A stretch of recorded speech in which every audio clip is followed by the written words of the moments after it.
सवालों के जवाब तो आपको देने होंगे। ये जो तानाशाही की दीवार है ना, ये हमारे बुलंद हौसलों के सामने ज्यादा समय तक टिक नहीं पाएगी। लेकिन राहुल गांधी अगर कामयाब कांग्रेस नेता नहीं भी होते तो आप सोचिए, उस बेटियों की उम्मीदें टूट जाएंगी। जो ये सोच रही हैं कि राहुल गांधी बिल्कुल पीड़िता के परिवार तक पहुंचेंगे, पूछेंगे न्याय हो रहा है नहीं हो रहा है, किसी तरह का कोई आपको धमकाया तो नहीं जा रहा, किस तरह की मदद हम आपके साथ कर सकते हैं, क्योंकि सरकार बलात्कारियों के साथ, अपराधियों के साथ खड़ी है, लेकिन देश पीड़िता के साथ खड़ा हुआ है।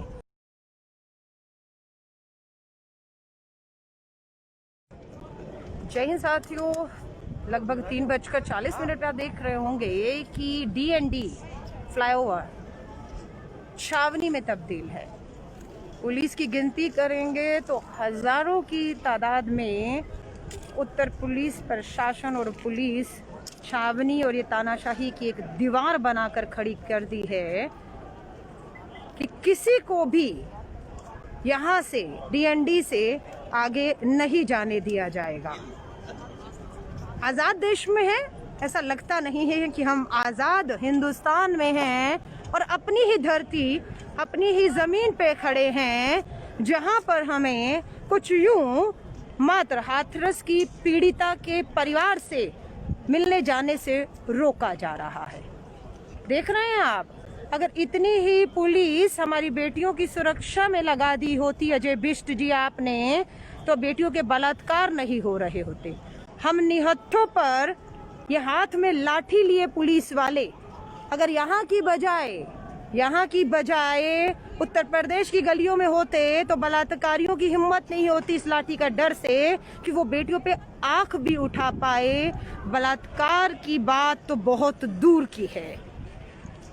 राहुल गांधी जी, प्रियंका गांधी जी फिर एक बार DND पहुंचे हैं।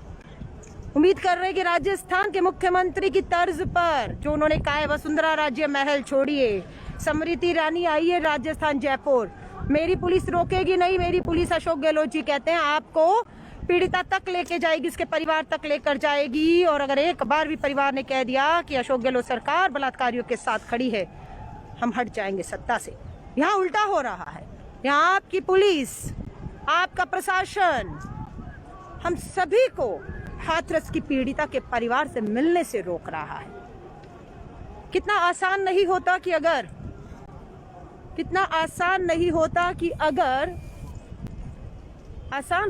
अगर ये जो पूरा तामझाम पुलिस प्रशासन है, राहुल गांधी जी पिछली बार भी आए तो बोला 144 धारा है, यही तो बोला कि ठीक है मैं अकेले चलता हूं, मुझे अपनी ही गाड़ी में हाथरस की पीड़िता के परिवार से मिला लाइए।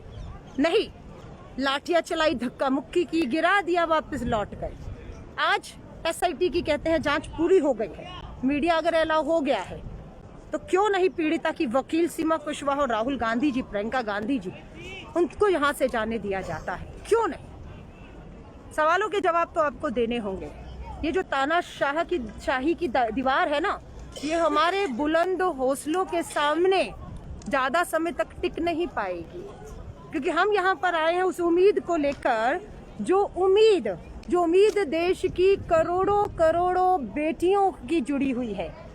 उनकी नजर है कि आज क्या राहुल गांधी दोबारा उस प्रयास में कामयाब होंगे, इस तानाशाह पुलिस प्रशासन की, अजय बिष्ट की तानाशाही को तोड़ते हुए हाथरस के परिवार तक पहुंचने में कामयाब होंगे राहुल गांधी, ये देखना चाहते हैं। और राहुल गांधी कामयाब हो ना हो, लेकिन राहुल गांधी अगर कामयाब कांग्रेस नेता नहीं भी होते तो आप सोचिए, उस बेटियों की उम्मीदें टूट जाएंगी।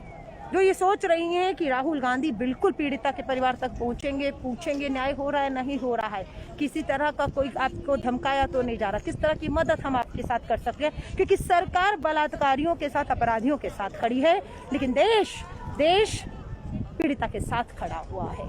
राहुल गांधी जी पहुंच चुके हैं, प्रियंका गांधी जी पहुंच चुकी हैं, उन्हें वहां पर रोका हुआ है। और यहाँ पर मुझे भी बहुत बार कहा गया कि आप यहाँ से उधर चले जाइए, आज़ाद हिंदुस्तान है ना, हमारी ही तो ये धरती और ज़मीन है, मैं यहाँ खड़ी हूँ या इधर खड़ी हूँ या उधर, क्या फ़र्क पड़ता है? क्यों इतने अत्याचार, अन्याय और तानाशाह आप हो रहे हैं? मैं एक बार फिर कहूँगी, थोड़ा अकल से काम लीजिए। आपकी लंका में तो आग आप ही की उमा भारती जी ने लगा दी है। स्मृति ईरानी जी में थोड़ी सी भी गैरत होती, शर्म होती, जो निर्भया में चूड़ियां तोड़ रही थी, उमा भारती जी से ही सबक लेती, थोड़ी हिम्मत दिखाती और अजय बिष्ट सरकार से पूछती कि ये क्या अत्याचार मचा रखा है। क्या मजबूरी थी, स्मृति ईरानी पूछती अजय बिष्ट से, क्या मजबूरी थी कि 2:30 बजे पेट्रोल डालकर बिना परिवार को चेहरा दिखाए आपने उस बेटी का जो है वो अंतिम संस्कार कर दिया, और उसके अंतिम संस्कार के बाद उसकी अस्थियां अभी भी वहाँ इंतजार कर रही हैं विसर्जन के लिए। परिवार का कहना हमें पता ही नहीं, हमें चेहरा ही नहीं दिखाया कि वो बेटी हमारी थी या कोई और है वो।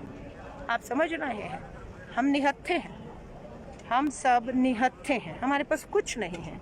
हम गांधीवादी तरीकों से, अहिंसात्मक तरीकों से, बिना हिंसा किए हम यहाँ से, चाहे हमें पैदल मार्च करके जाना पड़े हाथरस तक, हम तैयार हैं। हम बापू के, गांधी के, बापू के भजनों के साथ निहत्थे होकर सत्य के रास्ते पर चलते हुए बिना हिंसा किए अहिंसात्मक तरीके से हाथरस तक पहुंचना चाहते हैं।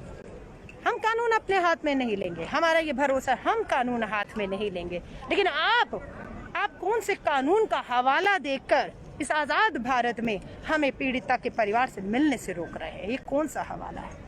मैं आप सभी साथियों को कहूंगी, इस तानाशाही को, इस अन्याय और अत्याचार को जो उत्तर प्रदेश की भाजपा की अजय बिष्ट सरकार कर रही है, उसे आप दिखाइए।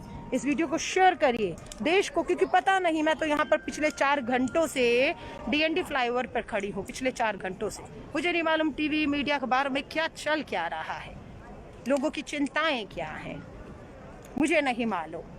लेकिन हम यहाँ खड़े हैं, टीवी ये दिखा रहा है, नहीं दिखा रहा है, इसमें राजनीति दिखा रहा है या नहीं दिखा रहा है। मैं सिर्फ यही कहना चाहती हूँ, जिन्हें लगता है कि हम यहाँ राजनीति कर रहे हैं, मैं उन्हें जवाब देना चाहती हूँ। राजनीति तो 2014 में देश के प्रधानमंत्री नरेंद्र मोदी जी ने की थी, जब उन्होंने नारा दिया था बहुत हुआ महिलाओं पर वार, अब की बार मोदी सरकार वार, और मोदी सरकार वोट मांगा, वोट दिया, सत्ता सरकार मिल गई आपको।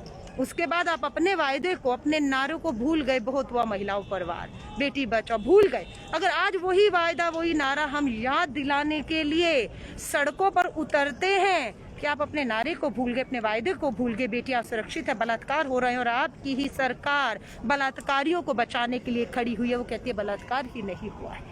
तो हम बोलेंगे, और हमारा ये बोलना, नारे वायदे याद दिलाना अगर राजनीति है, तो मैं कहना चाहती हूँ देश की करोड़ों बेटियों को इस तरह की राजनीति की सख्त ज़रूरत है, जो सोती सत्ता को जगाए, उनके वायदों को याद दिलाए, उनकी जिम्मेदारी उन्हें समझाएं, उन्हें ललकार कर कहें कि आप बलात्कारी अपराधियों के साथ खड़े होंगे तो ये देश यहाँ चुप नहीं रहेगा।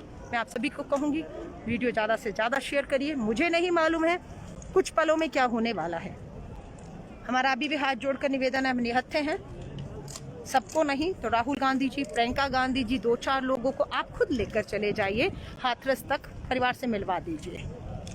अगर नहीं मानेंगे तो जो भी निर्देश, जो भी आदेश कांग्रेस के नेता राहुल गांधी जी, प्रियंका गांधी जी का होगा, यहाँ पर अगर लाठियाँ खानी होंगी तो पुलिस के हाथ में आप लाठियाँ देख सकते हैं, इन लाठियों को खाने के लिए हम तैयार हैं। लेकिन जो निशान हमारी पीठ पे पड़ेंगे वो सदियों तक याद किए जाएंगे। मैं खुद यहाँ पर खड़ी हूँ, आप सभी से कहूँगी आवाज़ बुलंद करिए, इस वीडियो को शेयर करिए, ताकि लाइव हकीकत, सच्चाई, जो कुछ भी है, हम कहाँ हैं, क्यों हैं, क्या मांग है हमारी, वो जायज़ है, नाजायज़ मांग है, ये सब आप फैसला करिए। मैं आपके ऊपर छोड़ रही हूँ।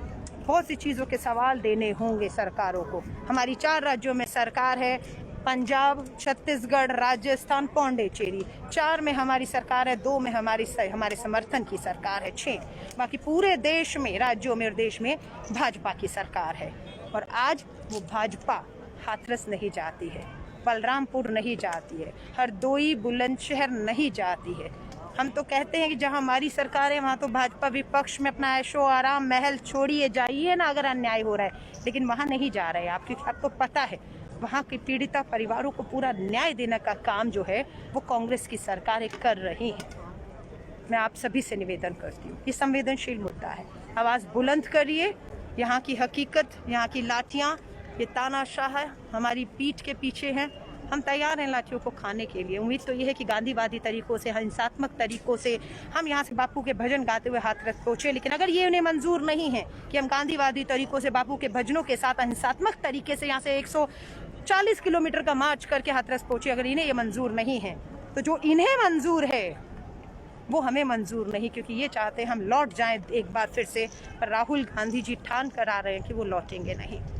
सभी को कहूँगी 8000 लोग लाइव देख रहे हैं, इन 8000 लोगों से कहूँगी शेयर करिए इस वीडियो को, लाइव दिखाइए कि आज कौन कहाँ क्यों खड़ा है और ये सब लोकतंत्र में क्या तमाशा हो रहा है।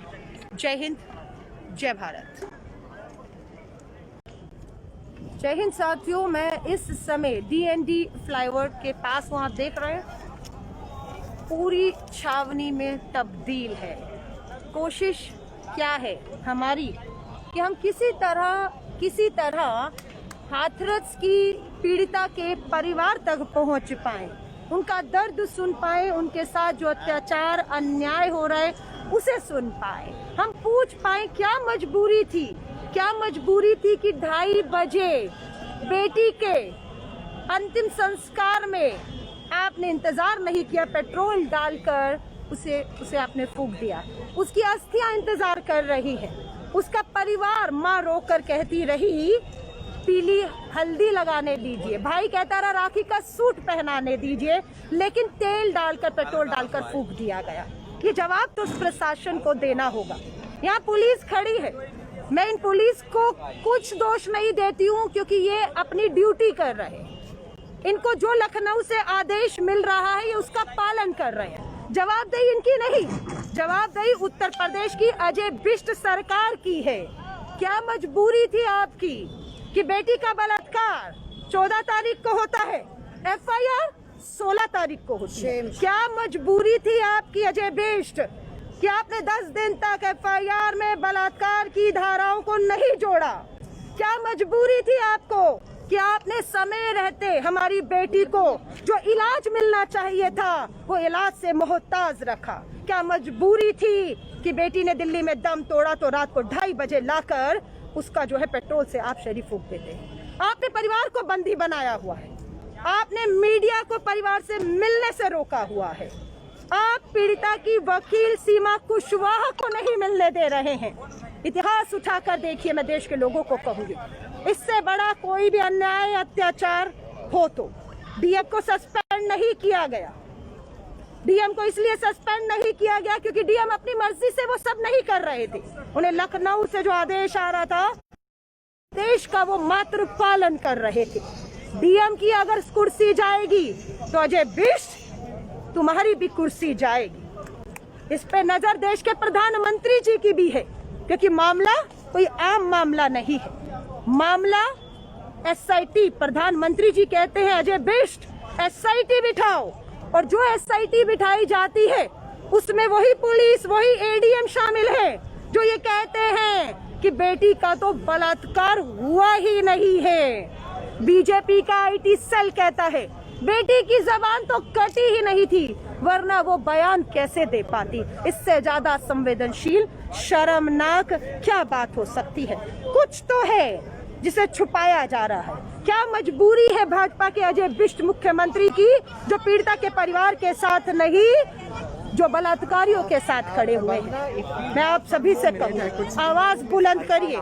कुछ देर में राहुल गांधी जी, प्रियंका गांधी जी दूसरी बार DND से हाथरस जाना चाहते हैं। few minutes, just 1 minute, we are live on CNN News 18। जो आज योगी सरकार कह रही है कि SIT का गठन कर दिया गया है, आला अफसर लगाए गए हैं, तफ्तीश हो रही है। कोरोना के इस दौर में राहुल गांधी और प्रियंका गांधी को क्या जरूरत थी कि वो ये दोबारा यहाँ सड़कों पे आए और जो देखिए, कोरोना प्रोटोकॉल तो बहाना है। 144 धारा और कोरोना मात्र उनके लिए जो पीड़िता के परिवार को पीड़िता को न्याय दिलाने चाहते हैं, उनके लिए नहीं। जो बलात्कारियों के लिए प्रोटेस्ट कर रहे स्वर्ण परिषद, वो तो प्रोटेस्ट कर रहे हैं, उसके लिए कोरोना नहीं है, उसके लिए 144 नहीं है। शर्म करिए, होने के लिए थोड़ी संवेदनशीलता दिखाइए। कोरोना की अगर चिंता होती तो बेटी के साथ अन्याय करते हमें आज सड़कों पर नहीं आना पड़ता। आज आपकी पुलिस छावनी बना दी। अगर ये पुलिस हमारी बेटियों के लिए मुहैया कराई होती तो आज बेटियां हमारी इतनी असुरक्षित नहीं होती। इतिहास में उदाहरण तो बताइए मुझे आज़ादी से आज तक, जिसमें रात को 2:30 बजे आनन फानन में पेट्रोल डालकर परिवार को बिना बेटी का चेहरा दिखाए हुए फूंक डाला गया हो। दिखाइए तो सही। पीड़िता की अस्थियां इंतजार कर रही हैं। परिवार कहता है हमें तो ये भी नहीं पता, चेहरा नहीं देखा तो हमारी बेटी फूकी या किसी और की फूकी। ये विश्वास है इसकी पुलिस और प्रशासन और सरकार पर। मैं आपसे कहूँगी, अपने आप में बड़ा संवेदनशील मामला है। क्या मजबूरी है ये तो बताना होगा कि आपने 3:30 बजे पेट्रोल डाल दिया, रुक दिया, क्या सबूत थे? परिवार चाहता था एम्स में दोबारा पोस्टमार्टम हो जाए, करवा देते। आज पूरा लखनऊ से इशारा ना होता तो डीएम सस्पेंड हो चुके होते। डीएम सस्पेंड इसलिए नहीं हुए, मैं आपको साफ बता रही हूँ, क्योंकि डीएम अपनी मर्जी से कुछ नहीं कर रहे थे। वो लखनऊ से जो इशारा आ रहा था उस पर कर रहे थे। 14 तारीख को बलात्कार होता है, एफआईआर नहीं होनी चाहिए, लखनऊ से फोन आता है, एफआईआर नहीं होती है।